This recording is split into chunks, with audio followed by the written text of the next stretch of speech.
I was Karen, the soon-to-be bride, standing in front of the tall, elegant mirror, draped in white and lace, a vision of the dreams I'd had since I was a little girl. I glanced at my reflection, trying to recognize the woman who was about to embark on a journey towards love, commitment, and happiness. But as I stared into my eyes, a feeling of doubt clouded my thoughts. Beside me was my maid of honor, Lisa, my best friend since childhood. She could sense my nervousness, and her cheerful smile quickly turned into a look of concern. "You look beautiful, Karen, but what's wrong?" Lisa asked, touching my arm gently. "It's John," I replied, tears welling in my eyes.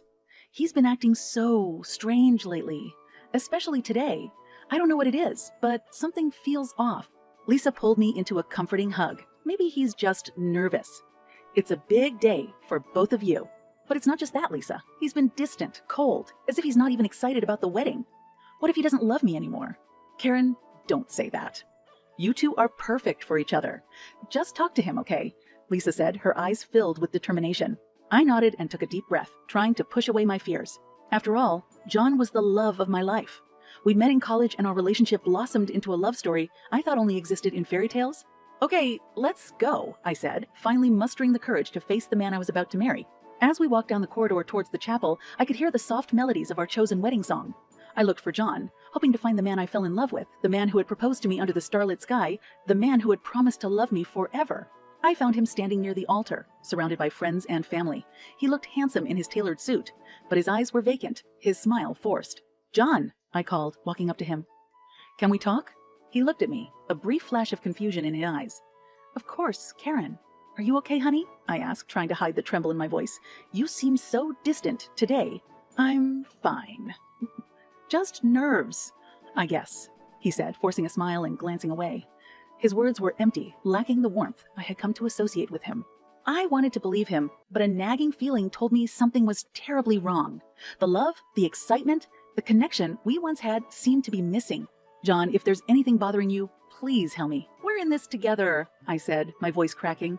He looked at me, his eyes softening for just a moment. I know, Karen. I love you, and everything will be fine." I nodded, trying to convince myself that he was right, that everything would be fine. But as I turned to join my bridesmaids, I couldn't shake the feeling that something had changed, that our fairy tale was teetering on the edge of something dark and unknown. The excitement of the day was overshadowed by a chilling uncertainty, and as the music swelled, heralding the beginning of our ceremony, I walked down the aisle with a smile on my face and a heavy heart. The chapel was bathed in a golden glow, and the soft fragrance of flowers filled the air. Rows of friends and family were seated, all smiling and dressed in their best. The organ began to play, and I took my father's arm, feeling his reassuring squeeze. "You look beautiful, sweetheart," he whispered, tears in his eyes. "Thank you, Dad. I love you," I replied, a lump in my throat. As we began to walk down the aisle, all eyes turned to me, but my focus was solely on John. He was standing at the altar, looking handsome as ever, yet there was that same distant look in his eyes. The ceremony began, and I tried to immerse myself in the joy of the moment. But John's detachment was palpable. When the priest asked us to recite our vows, John's voice was flat, his words rehearsed and devoid of emotion. "John, do you take Karen to be your lawful wedded wife to have and to hold from this day forward?" The priest asked. "I do," John replied, his voice steady but cold. My heart ached at his response, but I pushed my doubts aside and recited my vows with love and sincerity. "Karen, do you take John to be your lawful wedded husband to have and to hold from this day forward?" the priest asked. "I do," I said, tears brimming in my eyes, hoping that John could feel the love in my voice.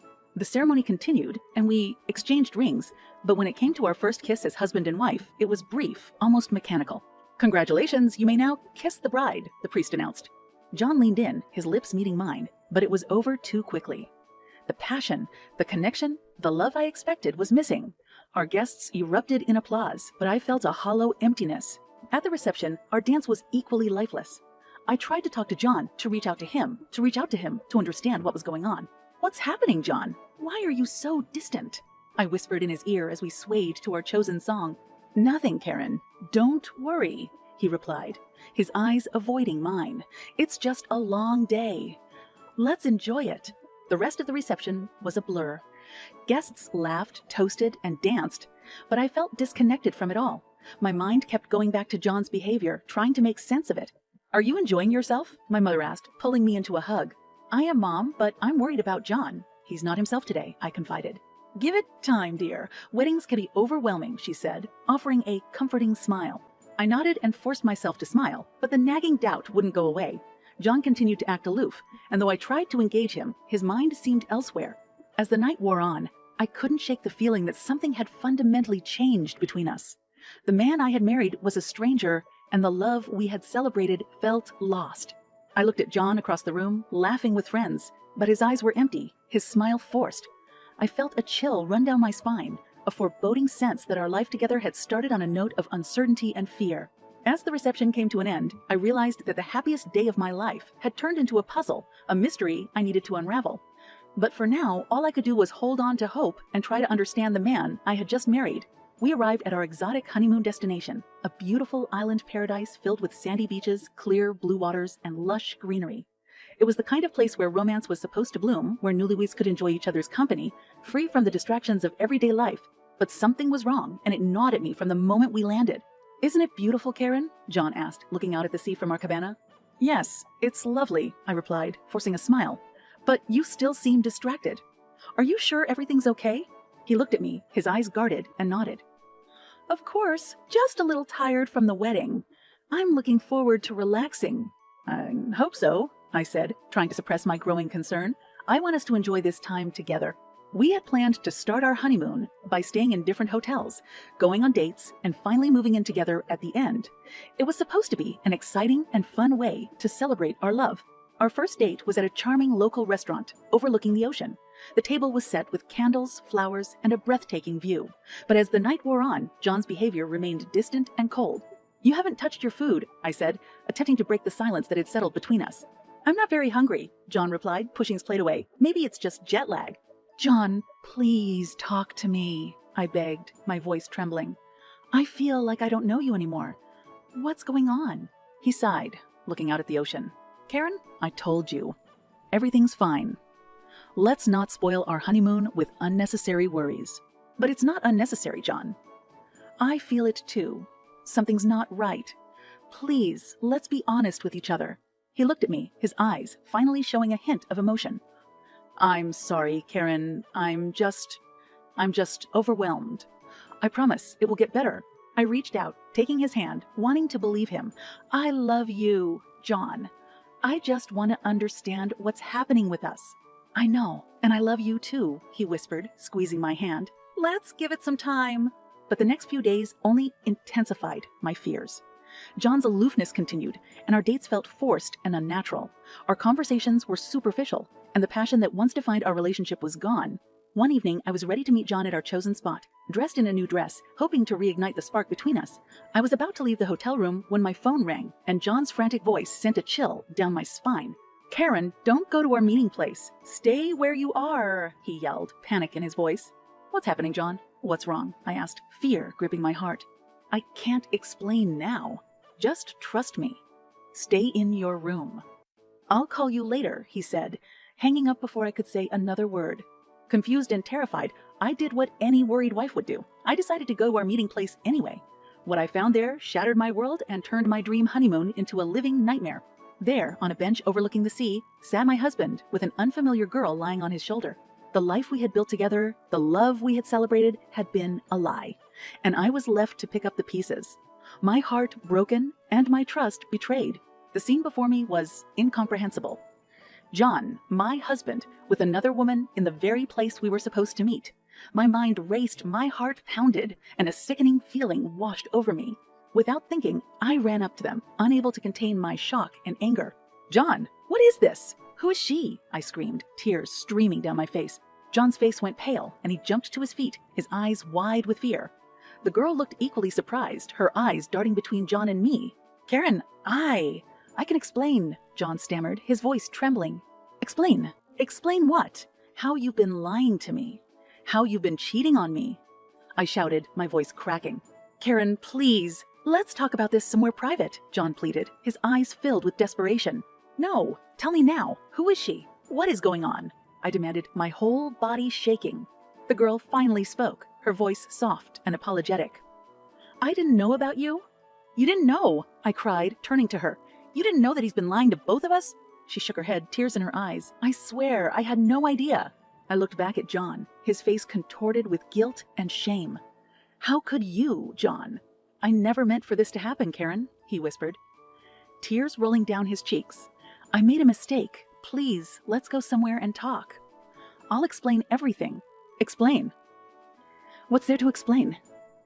You betrayed me, John. You broke my heart.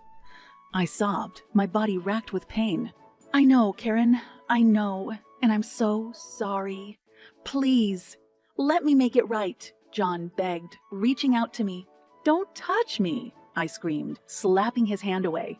I don't want to hear anything more from you. It's over, John. I turned and ran, the sound of John calling after me fading as I fled to my hotel room. The world around me was a blur, my mind unable to process the enormity of what had just happened. Once back in my room, I collapsed on the bed, my body heaving with sobs. The love I thought we had, the trust I had placed in John, was all a lie.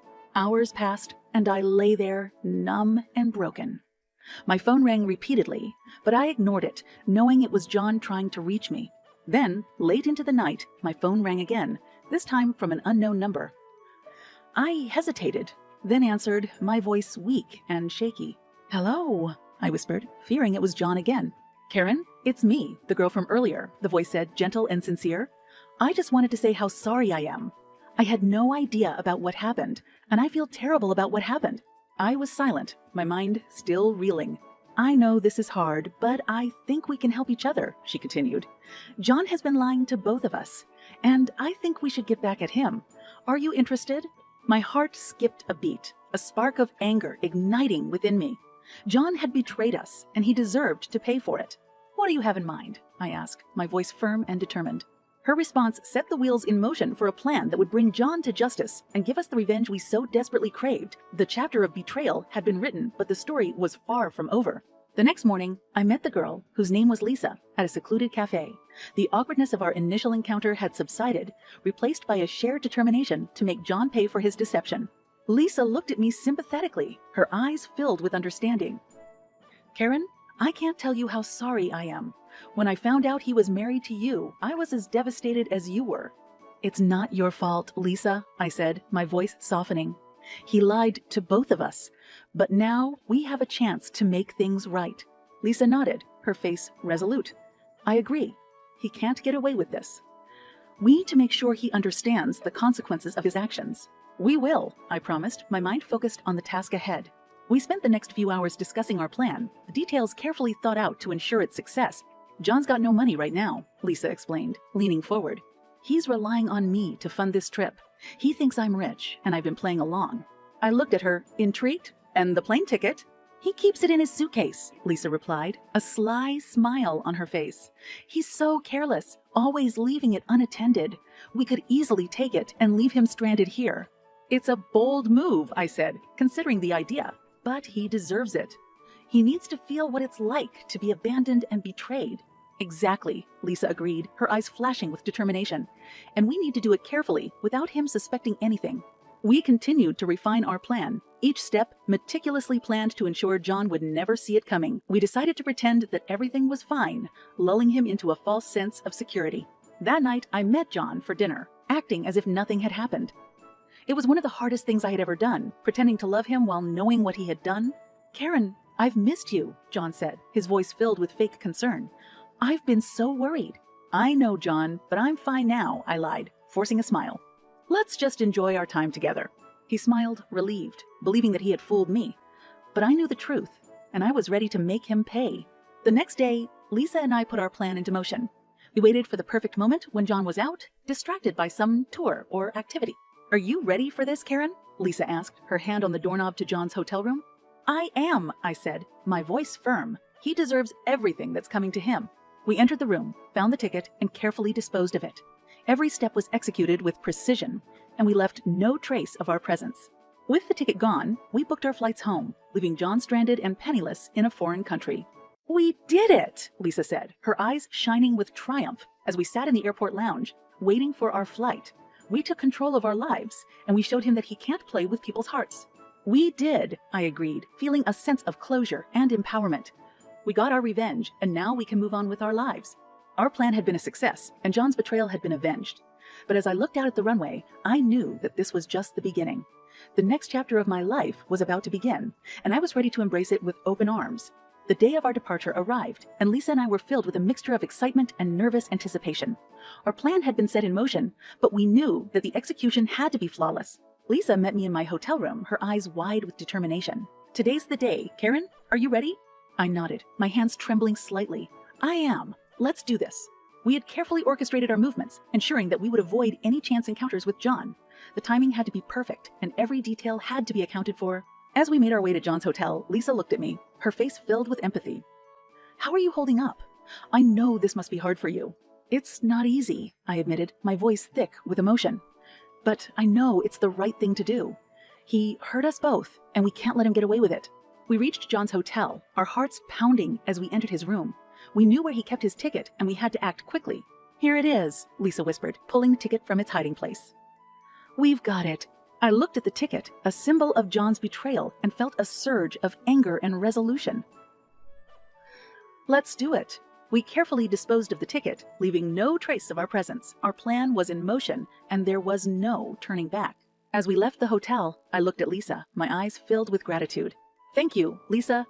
Thank you, Lisa. Thank you for helping me through this." "You don't have to thank me, Karen," Lisa said, her voice gentle. "We're in this together. We're taking control of our lives, and we're showing him that he can't play games with us." We spent the rest of the day pretending that everything was normal, all the while knowing that John was about to face the consequences of his actions. That evening, as we prepared to leave for the airport, I received a call from John, his voice filled with panic. "Karen, I can't find my ticket. Have you seen it?" he asked, his voice trembling. "I haven't, John," I lied, my voice cold and detached. "Maybe you misplaced it." "I don't understand," he stammered, his voice breaking. "I'm sure I put it in my suitcase." "I'm sorry, John," I said, my voice filled with fake sympathy. "I wish I could help you, but I can't." I hung up, my heart pounding, knowing that our plan had worked. John was stranded, and he would soon realize the full extent of his betrayal. Lisa looked at me, her eyes filled with pride. "We did it, Karen. We executed our plan, and now he'll know what it's like to be betrayed." "We did," I said, a smile spreading across my face. "We took control, and we got our revenge." As we boarded our flight home, Lisa and I looked at each other, a sense of accomplishment and closure washing over us. We had done what we set out to do, and we were leaving John behind, both literally and figuratively. "Karen, I know this has been hard for you," Lisa said, her voice filled with compassion, "but I hope you know that you're strong and capable, and you deserve so much better than what he did to you." "I know," I said, my voice filled with conviction. "And I'm ready to move on. I'm ready to start a new chapter in my life." We settled into our seats, the hum of the plane's engines a reminder of the distance we had traveled, both physically and emotionally. As the plane took off, I looked out the window, watching the landscape recede, knowing that I was leaving behind a painful part of my past. "I'm proud of us," Lisa said, her voice filled with warmth. "We stood up for ourselves and we showed him that we won't be taken for granted." "We did," I agreed, feeling a newfound sense of empowerment. We took control of our lives, and we came out stronger. The flight home was a time of reflection, a chance to look back on what we had been through and what we had accomplished. We had taken a stand, and we had found strength in each other. As we landed, I looked out the window, my heart filled with hope and determination. I was ready to face the future, knowing that I had the strength to overcome anything. "Thank you, Lisa," I said, my voice filled with gratitude. "Thank you for being there for me and for helping me find the strength to move on." "You're welcome, Karen," Lisa said, her eyes filled with sincerity. "We've been through this together, and we've come out on the other side.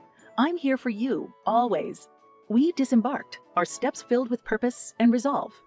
We had faced betrayal, and we had found revenge. But more importantly, we had found ourselves, and we were ready to embrace the future with open arms. The story of betrayal and revenge had come to an end, but the story of our lives was just beginning, and we were ready to write it on our terms.